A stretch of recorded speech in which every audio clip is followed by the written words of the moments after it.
नमस्कार, झारखंड समाचार में आप सबों का स्वागत है। आइए जानते हैं आज की ताज़ा खबरों को।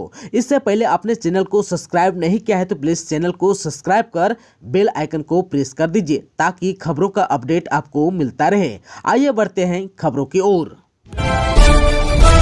झारखंड में बिजली संकट पर पूर्व सीएम रघुवर दास ने सीएम हेमंत सोरेन को लिखा है पत्र, बोले सरकार दिखाए गंभीरता।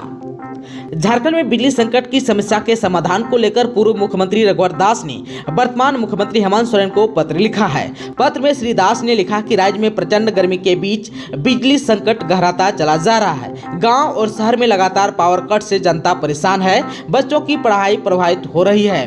बुजुर्गों और मरीजों का हाल बुरा हो गया है। उन्होंने कहा कि मेरी सरकार में भी बिजली का संकट पैदा होता था, लेकिन पहले से की गई तैयारी और योजना के कारण इतनी अधिक लोड शेडिंग की आवश्यकता नहीं होती थी। उन्होंने श्री सोरेन से राज्यवासियों को बिजली संकट से निजात दिलाने का आग्रह किया।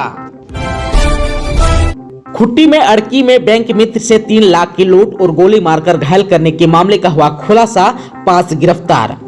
खुट्टी जिला अंतर्गत अड़की में बैंक मित्र प्रभा कुमारी से 3 लाख रुपए की लूट और गोली मारकर उसे घायल करने के मामले का पुलिस ने खुलासा किया है।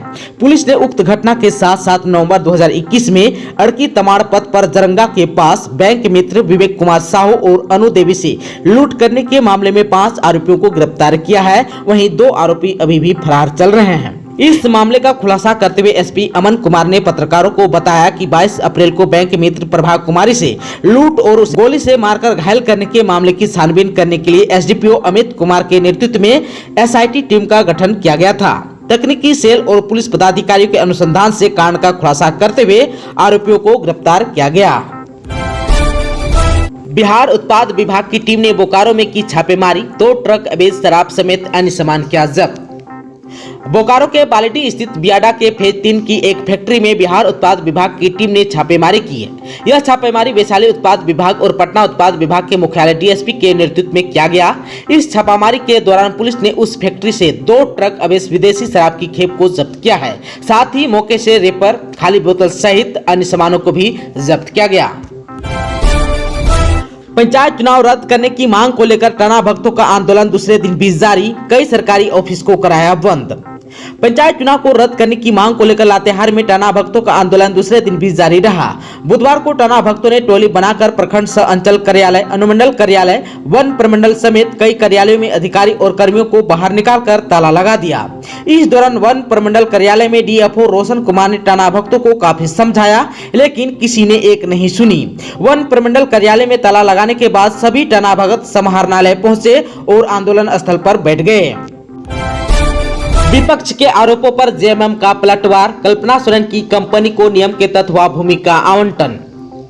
झामुमो ने पूर्व मुख्यमंत्री रघुवर दास की ओर से लगाए गए आरोपों पर पलटवार किया है। झामुमो ने कहा है कि भाजपा बेतुकी बातें कर लोगों में भ्रम फैलाने और विकास में बाधा डालने का काम कर रही है। जनता द्वारा चुनी गई सरकार को गिराने की साजिश रची जा रही है, लेकिन वह इसमें कभी सफल नहीं होगी। मंगलवार को पार्टी कार्यालय में पत्रकारों की ओर से पूछे गए सवाल पर केंद्रीय सदस्य सुप्रियो भट्टाचार्य ने कहा कि मुख्यमंत्री की पत्नी कल्पना सोरेन की company Sohrai live stock farms private limited को नियम के तहत भूमि आवंटन किया गया है। इसके लिए विज्ञापन भी निकाला गया था। सारी प्रक्रिया पूरी करने के बाद अन्य लोगों के साथ इनकी कंपनी को भी प्लांट लगाने के लिए जमीन का आवंटन किया गया है। इस प्रक्रिया में किसी प्रकार की अनियमितता नहीं बरती गई है। रांची समेत झारखंड के कई हिस्सों में 30 तक लू चलने की चेतावनी, येलो अलर्ट जारी। रांची समेत झारखंड के कई हिस्सों में 30 अप्रैल तक भीषण गर्मी से निजात नहीं मिलेगी। मौसम विभाग ने 3 दिनों के लिए येलो अलर्ट भी जारी किया है। रांची समेत राज्य के कई हिस्सों में लू चलने की संभावना है। 28 अप्रैल को रांची, पूर्वी सिंहभूम, पश्चिमी सिंहभूम, गढ़वा, पलामू, चतरा, कोडरमा, गिरिडीह सहित अन्य जिले लू की चपेट में रहेंगे। जबकि 29 अप्रैल को भी रांची, बोकारो, धनबाद, पूर्वी सिंहभूम, पश्चिमी सिंहभूम, गढ़वा, चतरा, कोडरमा, गिरिडीह प्रभावित रहेगा। वहीं 30 को गढ़वा, पलामू, चतरा सहित आसपास के जिलों में लू चलने के आसार हैं। 1 मई से मौसम में हल्का बदलाव होगा। राज्य के पूर्वी भाग में मेघ गर्जन वज्रपात के साथ तेज हवा चलेगी, जिसकी रफ्तार 40 से 50 किलोमीटर प्रति घंटा रहेगी। इसका असर देवघर, धनबाद, दुमका, गिरिडीह, गोड्डा, जामताड़ा, पाकुड़ और साहिबगंज जिलों में पड़ेगा। 2 मई को उत्तर पूर्वी यानी कि झारखंड के देवघर, धनबाद, दुमका, गिरिडीह, गोड्डा, जामताड़ा, पाकुड़ और साहिबगंज इलाकों में आंशिक रूप से बादल छाएंगे और आंशिक रूप से बारिश भी हो सकती है। इसी क्रम में रांची में भी आंशिक रूप से बादल छाएंगे और उस समय रांची का अधिकतम तापमान 39 और न्यूनतम 24 डिग्री सेल्सियस तक रह सकता है। बुधवार को भी रांची समेत झारखंड के कई जिले लू की चपेट में रहा। इस दौरान दिन के समय में गर्म हवा भी चली, धूप कड़ी रही, जिस कारण दिन के समय में खुले आसमान में रहना मुश्किल था। चिलचिलाती गर्मी का एहसास हुआ। सूरज ढलते ही थोड़ी गर्मी का एहसास कम हुआ, फिर भी बिन पंखों के घरों में रहना मुश्किल रहा। बुधवार को रांची का अधिकतम तापमान 40.6 डिग्री और न्यूनतम 25 डिग्री सेल्सियस रहा, जबकि 24 घंटों के अंतराल में राज्य में मौसम शुष्क रहा। सबसे अधिकतम तापमान 44.3 डिग्री सेल्सियस गोड्डा और सबसे कम न्यूनतम तापमान 23.2 डिग्री सेल्सियस गोड्डा में ही दर्ज किया गया। दिल्ली पहुंचे झारखंड के राज्यपाल। पीएम नरेंद्र मोदी और गृह मंत्री अमित शाह से की मुलाकात, राज्य के मौजूदा राजनीतिक हालात से कराए अवगत। झारखंड में बुधवार को राजनीतिक पारा थोड़ा और ऊपर चढ़ गया। राज्यपाल रमेश बैस ने नई दिल्ली में प्रधानमंत्री नरेंद्र मोदी और गृह मंत्री अमित शाह से अलग अलग मुलाकात की। इस दौरान नेताओं के बीच राज्य के मौजूदा हालात पर चर्चा हुई। प्रधानमंत्री और राज्यपाल के बीच मुलाकात करीब आधे घंटे तक चली। वहीं गृह मंत्री और राज्यपाल के बीच करीब पौने 1 घंटे तक बातचीत हुई। राजभवन की तरफ से नेताओं के बीच हुई बातचीत के बारे में कोई आधिकारिक जानकारी नहीं दी गई। ऐसे में कयासों का बाजार गर्म हो गया। खबर है झारखंड के पलामू से। पलामू में पुलिस की छापेमारी, पंचायत चुनाव में हिंसा के लिए लाए गए हथियार बरामद, 2 हुए गिरफ्तार।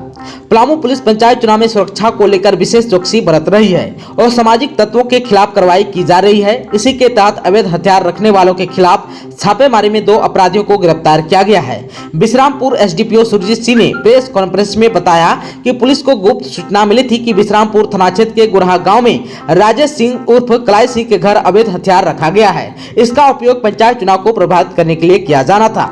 इसके बाद एसपी चंदन कुमार सिन्हा ने एसडीपीओ सुरजीत के नेतृत्व में छापेमारी टीम गठित किया गया, जिसमें राजेश के घर से 12 बोर का एक अवैध देसी, एक नाली बंदूक और 3 खोखा बरामद किया गया। छापेमारी के वक्त राजेश उर्फ कलाई सिंह और सोनू सिंह को पुलिस ने गिरफ्तार कर लिया। आप सबको बता दूं कि सोनू सिंह बिहार के औरंगाबाद का रहने वाला है। कुछ समय से वह राजेश के साथ रह रहा था। वाहनों में हवा भरने वाली टंकी में हुआ ब्लास्ट, गिरिडीह के बागदौर में हादसा, 50 फीट हवा में उड़ गया युवक, जमीन पर गिरने से हुई मौत। झारखंड के गिरिडीह जिले के बागदौर में बड़ा हादसा हुआ। तेज धूप के कारण बढ़ती गर्मी से बुधवार को वाहनों में हवा भरने वाले एक टंकी में ब्लास्ट हो गया। घटना घगरा मोड़ के पास हुई। इसमें हवा दुकान पर मिस्त्री का काम करने वाला एक युवक करीब 50 फीट ऊपर उड़ गया। जमीन पर गिरने के दौरान गंभीर चोट लगने से युवक की मौत हो गई। युवक की पहचान बागदौर के घगरा के रहने वाले मोहित लाल महतो के रूप में की गई। घटना की जानकारी मिलने के बाद पुलिस की टीम मौके पर पहुंची। मामले की जांच अब की जा रही है। स्थानीय लोगों ने बताया कि हवा भरने वाली दुकान का संचालन मोहित लाल ही करता था। वह वाहनों के टायर में हवा भरने और गाड़ियों के टायर में पंक्चर ठीक करने का काम करता था। बुधवार की सुबह वह दुकान में कुछ काम कर रहा था। इसी दौरान यह हादसा हो गया। बताया जा रहा है कि टंकी फटने से जोरदार आवाज हुई। इस कारण वहां के दुकानदार और लोग आनंद फानन में पहुंचे। इसी दौरान दुकान के ठीक सामने मौजूद कुछ लोगों ने मिस्त्री को ऊपर से नीचे गिरते देखा। घायल अवस्था में उसे अस्पताल भेजने की तैयारी कर रहा था, लेकिन युवक मौके पर ही दम तोड़ दिया। कोडरमा के कवि मर्डर केस में कोर्ट का आया फैसला, 2 दोषियों को सुनाई उम्र कैद की सजा। वर्ष 2016 के बहुचर्चित कवि कुमार हत्याकांड में कोडरमा जिला एवं सत्र न्यायाधीश तृतीय तरुण कुमार की कोर्ट ने 2 आरोपियों मोहम्मद इम्तियाज और मोहम्मद मिराज चंदवारा निवासी को दोषी पाते हुए आजीवन सश्रम कारावास की सजा सुनाई। साथ ही आरोपियों पर 25-25 हजार रुपए का आर्थिक जुर्माना भी लगाया। जुर्माना की राशि नहीं देने पर 1 वर्ष की अतिरिक्त सजा भुगतना होगा। जानकारी के अनुसार कोडरमा जिला के चंदवारा थाना क्षेत्र निवासी आरएसएस कार्यकर्ता कवि कुमार को 11 सितंबर 2016 को घर से बुलाकर हत्या कर दी गई थी। घटना को लेकर मृतक की मां आशा देवी पति बलेश्वर साव ने चंदवारा थाना में मामला दर्ज कराया था, जिसमें उन्होंने आरोप लगाया था कि चंदवारा के मोहम्मद मिराज अपनी बाइक से कवि कुमार को घुमाने ले गया था। जब 1 घंटे तक पुत्र वापस नहीं लौटा तो उसको फोन लगाई गई, लेकिन फोन स्विच ऑफ मिला। इसी दौरान ग्रामीणों ने जानकारी दी कि कवि का शव गोरी नदी के समीप पड़ा है। इसके बाद पुलिस के सहयोग से अपने पुत्र को निजी क्लिनिक ले गए, जहाँ से उसे सदर अस्पताल रेफर किया गया और सदर अस्पताल में चिकित्सकों ने उसे मृत घोषित कर दिया। शव पर मारपीट और जख्म के निशान भी पाए गए। लोहरदगा में 150 किलो विस्फोटक बरामद, पुलिस ने 2 लोगों को किया है गिरफ्तार। लोहरदगा जिले के सदर थाना पुलिस ने गुप्त सूचना पर कार्रवाई करते हुए 150 किलो विस्फोटक बरामद किया है।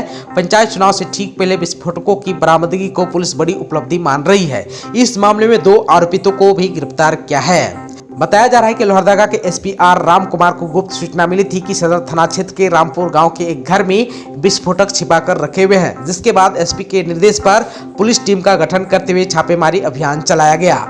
छापेमारी के दौरान विस्फोटक को बरामद किया गया। सदर थाना परिसर में आयोजित प्रेस वार्ता में लोहरदगा एसडीपीओ वशिष्ठ नारायण सिंह ने बताया कि गुप्त सूचना के आधार पर सदर थाना पुलिस ने रामपुर गांव निवासी जहीर अंसारी के पुत्र मोहम्मद समीम के घर पर छापेमारी की, जिसमें मोहम्मद समीम के घर में छुपाकर रखे गए प्रतिबंधित विस्फोटक सामग्री अमोनियम नाइट्रेट को बरामद किया गया।